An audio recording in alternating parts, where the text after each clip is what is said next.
Married at First Sight Australia, episode 25. So we're on to our final commitment ceremony. As per John the matchmaker's speech, he said, "This is not the time to hold back. Say what you need to say. Do what you need to do." He needs to know whether it's going to work on the outside in the real world. Moving on, our first couple on the sofa were Belinda and Patrick. These two, as I've said before, are well matched. The question that was asked to them was more about their feelings towards each other. As we know, Patrick had already told Belinda on the retreat how he felt. And her response was, "Thanks for sharing." Yeah, that's what she said. Thanks for sharing.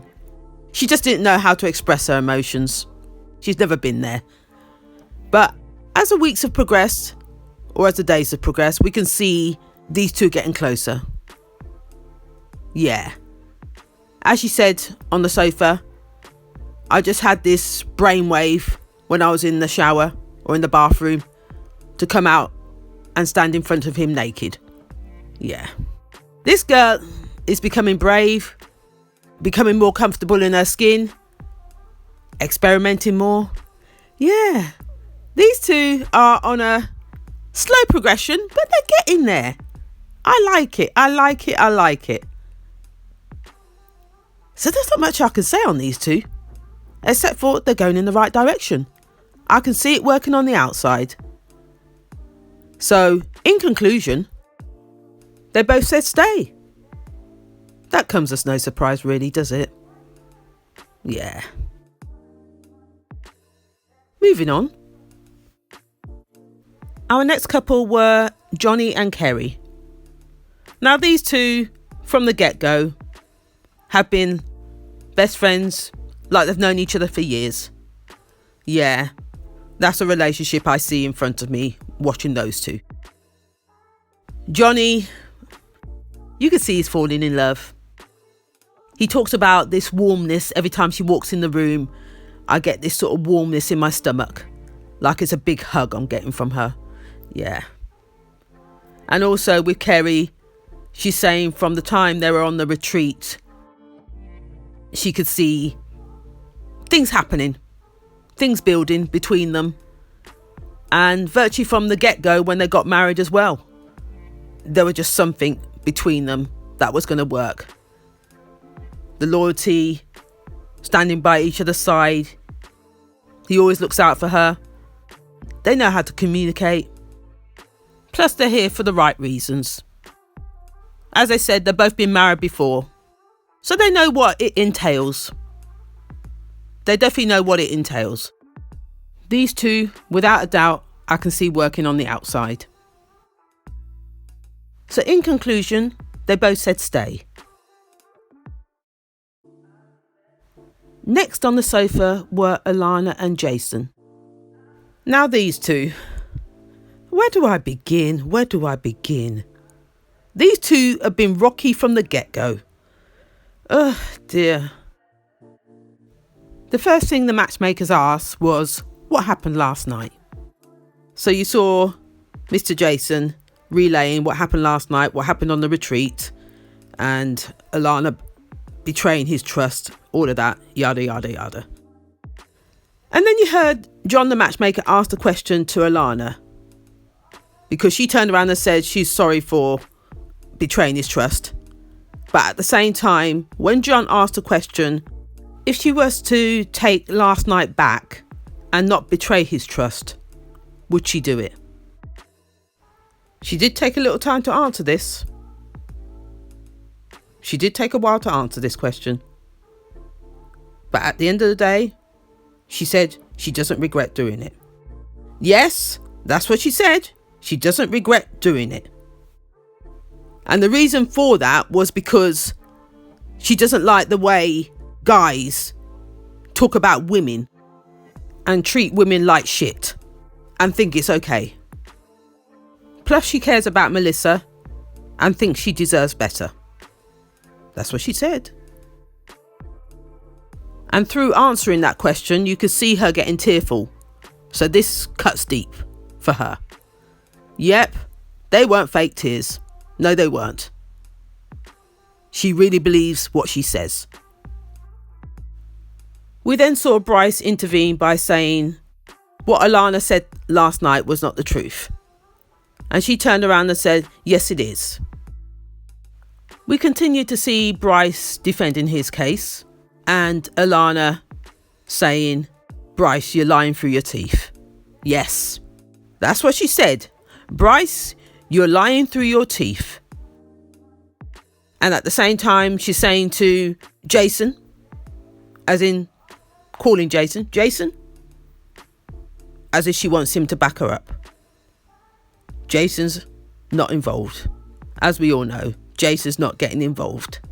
So for her to say that to me, Jason, there's some sort of truth in this. You would not call your partner to come and back you if there was no truth in that. That's the way I look at it. This discussion continued. Again, Bryce is still trying to defend himself. And then you saw Beck intervene as well and put her 2 pennies worth in.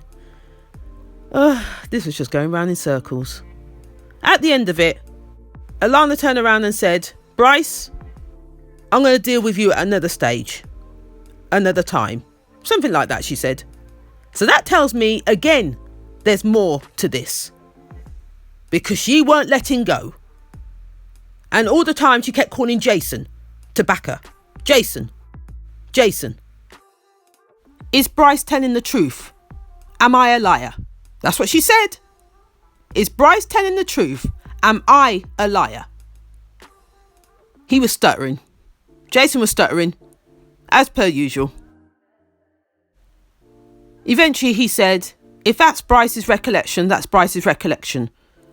This was like 6 weeks ago. I can't remember. That's what he said.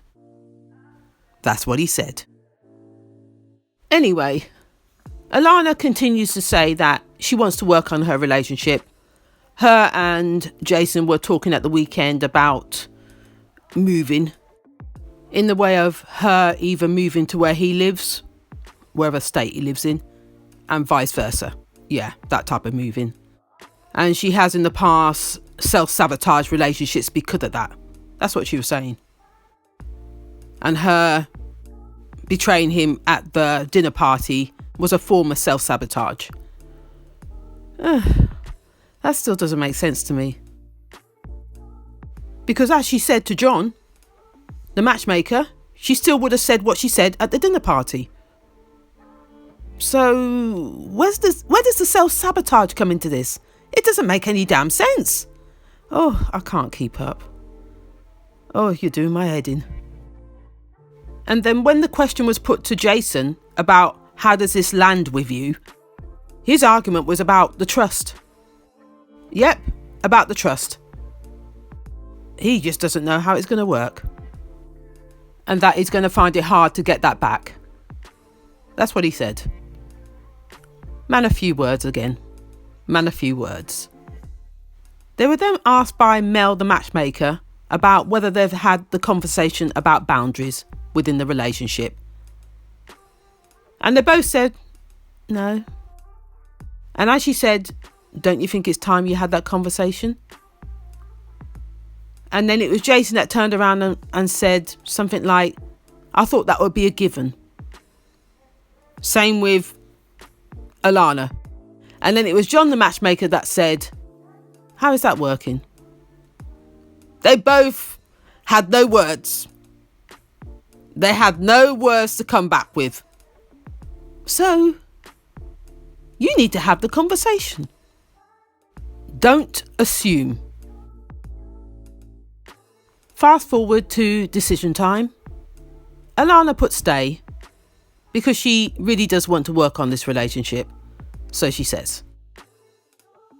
When it came to Jason now, he was iffing and butting. He said he spoke to the boys And they said, you can't throw this away over one argument. And as he said, if it was outside or before this experiment, he would have done. Yep, he is that guy. He is that guy. And to be honest, I don't think he's changed. Really and truly, I don't. He's just put up with a little bit more because of the experiment. But I think he'll still be the same person outside of the experiment that he was before he came into it. If you get my meaning. I am not living on hope. In conclusion, he decided to stay. I've spent more than enough time here. Finally, we're moving on. Next on the couch were Rebecca and Jake. First question they were asked was, how was the retreat? They said, not too bad. Yeah.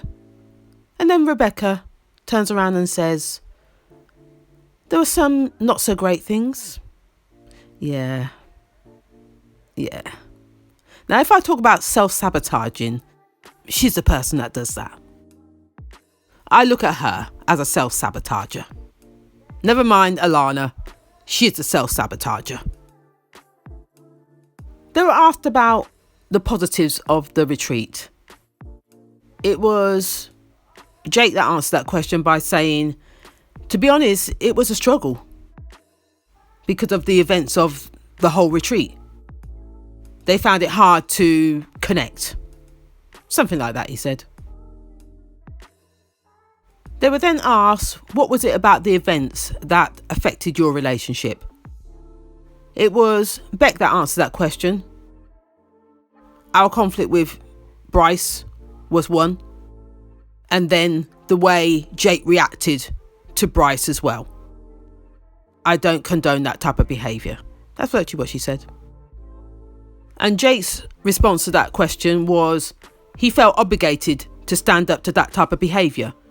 And it's not just that type of behaviour, it was also because it was aimed at my wife. Yes, Jake, I believe you.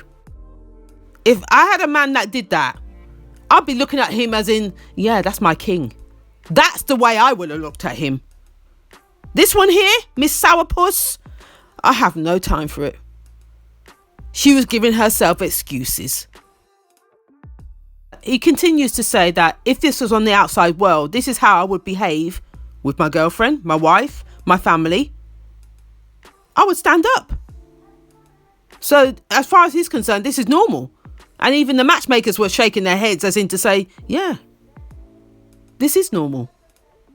Who wouldn't do that for their family and friends and wife? Yeah, like I said, Beck, Miss Sourpuss is giving herself excuses. Yes, she is. And then he continues to say that over the past few weeks we've been growing as a couple. There's sparks here and there. And I'm still attracted to her. I find her very attractive. He's still living on hope. Oh, Jake. Oh, Jake. Please. Please wake up. But at the same time, as he says, we've got a few weeks left in this experiment. I need to see more from her. But how much more are we waiting for? She hasn't given up the goods. How many weeks have we been in this? She hasn't given up the goods. She is not into you.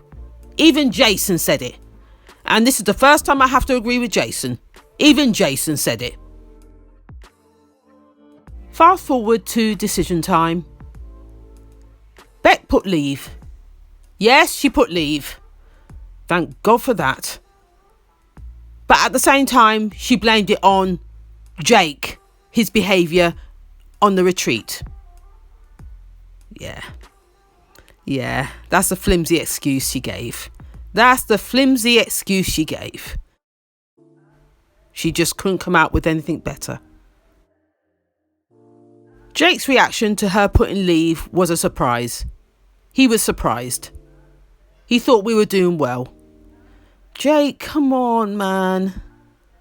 Please, smell the coffee. Please. And then on top of that, he put stay. So I've got another week of her. I've got another week of her. Oh, I can't stand her. As you know from the beginning, I've said it. I cannot stand her. Anyway, moving on. Next we had Booker and Brett. These two, as we know, broke up the week before the retreat. And because of Brett writing stay, they had to stay another week. So going on this retreat sort of rekindled the friendship that they had. And Booker, when thinking about it, was glad that he wrote stay, because if she had gone home, she would have felt very bitter. That's what she said. Booker continues to say that she can see the good in Brett. He's a beautiful man. And then she started to list a couple of other things. Booker then goes on to say that they had sex at the retreat. They hadn't slept together for probably a week or so before that, since all the argument happened. Yeah, since they fell out. But at the end of all that, she was still not able to get over the betrayal. Yeah. That's where we got to on this one. And then she starts talking about something else. I can't think, to be honest. I could see where this was already going. It was like a goodbye. There was a goodbye tone to this. So I'm just going to fast forward. They both said leave. It was inevitable. I knew it was coming. She also gave the excuse of the spark had gone. Yeah, from the time the trust had gone, the spark had gone. That's really what she was saying. This guy got one chance. Where she was concerned, he got one chance. He failed at the first hurdle. And that's her. That's her. Booker. Booker. You've got so much to learn. And poor Brett. This could have really been a lovely relationship. But Booker, with her narrow mindset, that's a dangerous place to be. Anyway, so that's the end of them two. I don't know what more to say. It's just so sad. The next couple on the couch were Liam and Georgia. These two, from the looks of things, have had a whirlwind 4 weeks. That's what they said. They've become very comfortable with each other. They get on well.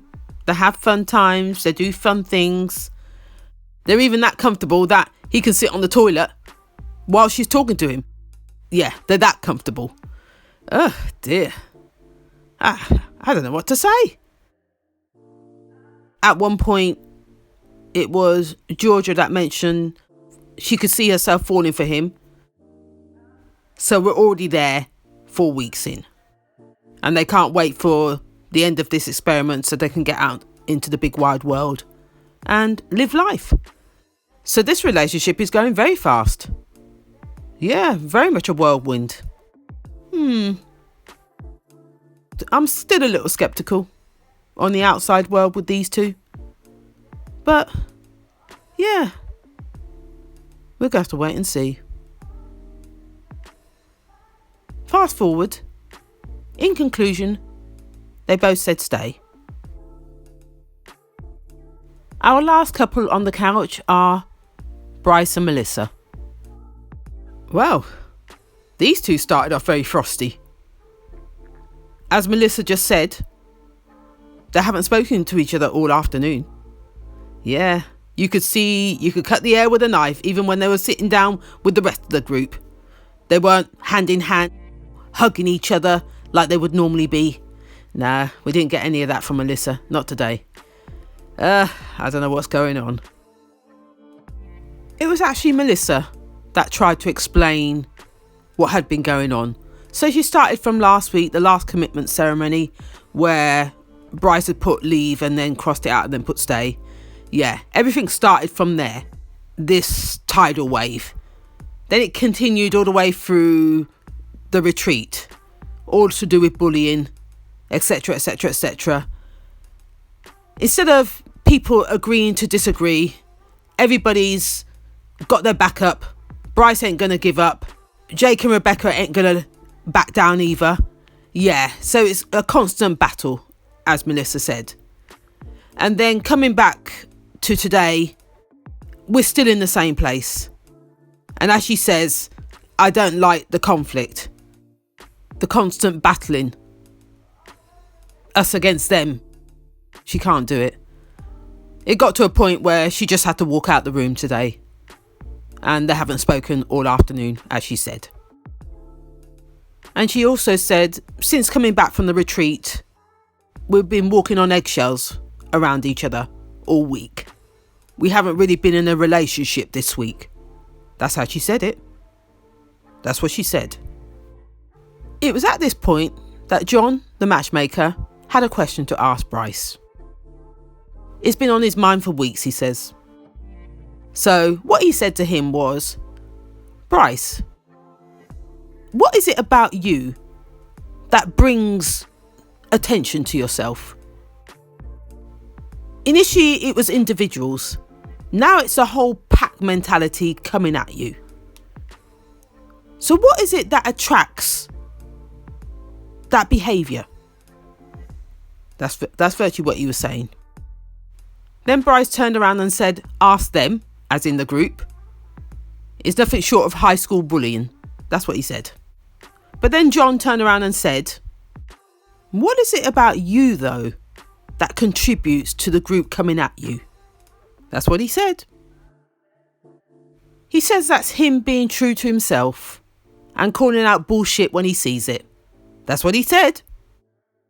John carried on to say that people have been honest. Before he even got to the second sentence, Bryce says, that's a crock of shit. That's what he said. A crock of shit. We then saw Alana come out again to say, you told Jason that you were going to be single for New Year's. Yeah, Alana. She came at him again. Oh dear. And then John the matchmaker turned around and said, you guys need to be careful of your behaviour, because you may look good as a couple, but outside in the big world, this behaviour can't carry on because you'll have no friends.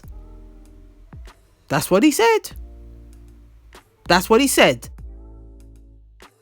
As John said, he keeps antagonising people, getting defensive, wanting to have the last word, not taking accountability for his actions. And we just keep going round in this vicious circle. Melissa was then asked, how much confidence does she have in this relationship at this moment? She said very little. We're a sinking ship at the moment. Those were her words. That's what she said. The matchmakers asked the same question to Bryce, and he had to agree. He said, yeah, I'm in agreement. It's like the sinking of the Titanic. That's how he described it. Yep. And then I think it was Mel, the matchmaker, that turned around and tried to get him to look at his pattern of behaviour. She's trying to show him the accountability that he needs to take and what he does to antagonise people, etc, etc, etc. I felt like we were going round in circles. He was still in denial, still blaming everybody else. It's the environment. Yeah, it wouldn't happen outside. All of that crap. Yeah, he was saying all of that. There was just no point. He's right. Bryce is right. That's it. My way or the highway. That's really what he was saying. He really didn't want to hear it. This guy. Stubborn mule. He's a stubborn mule. So just to change the subject, they asked about feelings now. From Melissa talking about her feelings last week that she was falling for Bryce, they wanted to hear from Bryce how he felt about her. And he turned around and said, since the weekend, I could see myself falling. Yeah, that's what he said. I'm falling for her. That's what he said. Everybody was like, wow. I'm thinking, are you saying it for the sake of saying it? I don't know. But that's what he said. And then for Melissa to hear that, I think John asked her, is that the first time you're hearing it? She said, yes. He hasn't personally told me. And as Bryce said, I was saving it for a special occasion in front of you guys. That's what he said. I'm not too sure I'm falling for that. But anyway, fast forward. In conclusion, they both said stay. But just to add, it was Mel the matchmaker that said to Melissa how she describes herself as shy and whatever else. But today, she's got a voice. I've never seen anybody speak so much. Her confidence has changed. And as Melissa says, she's telling the truth. She's not going to put up with any more of this back and forth and drama. Not going to do it. And she's not taking no shit. That's what she said. Yes, that's what she said. Melissa. Oh dear. Well, what more can I say? Ooh, she's a force to be reckoned with. Yep. Little old Melissa. I like this, Melissa. We need to see more of this. But anyway, this is where I'm going to leave it. If you like what you heard, please like, comment and subscribe. Till next time.